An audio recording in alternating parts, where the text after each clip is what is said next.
Miss Universe 2025 posible nga bang ma-cancelled dahil sa pagkamatay ng Queen Mother of Thailand ngayong araw?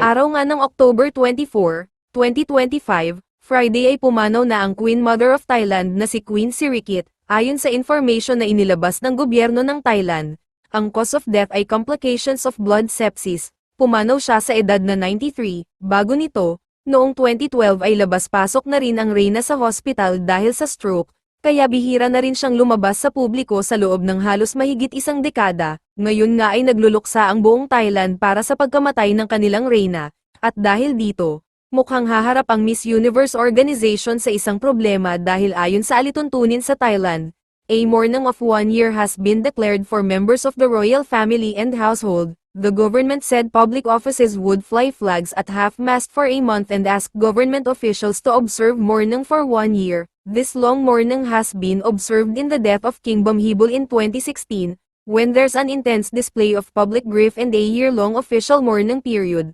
with many faiths choosing to wear black for the entire mourning season.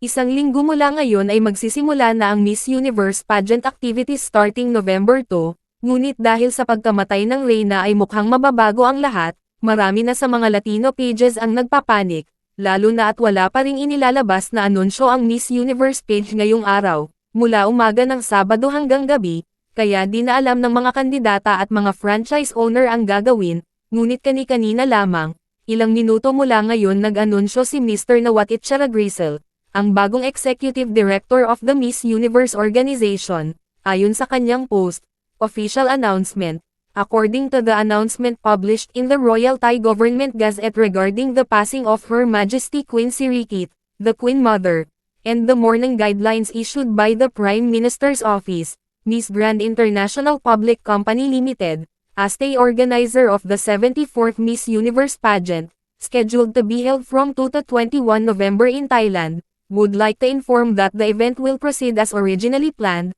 This is because preparations and operations have been underway for some time, and some contestants and members of the international teams have already arrived in Thailand. However, the organizing committee will adjust the format and related activities as appropriate to the circumstances and will strictly adhere to the guidelines and recommendations from the government.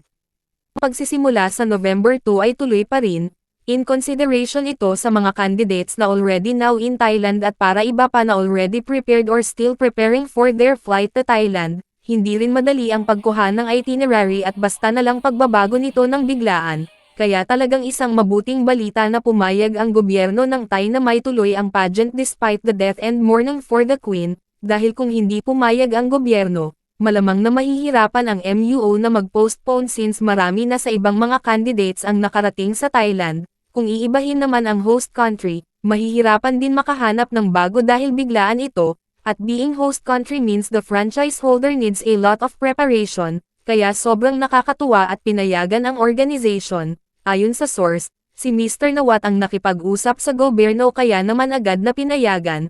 Anong masasabi mo rito? Please comment down. Please like and subscribe. Thank you.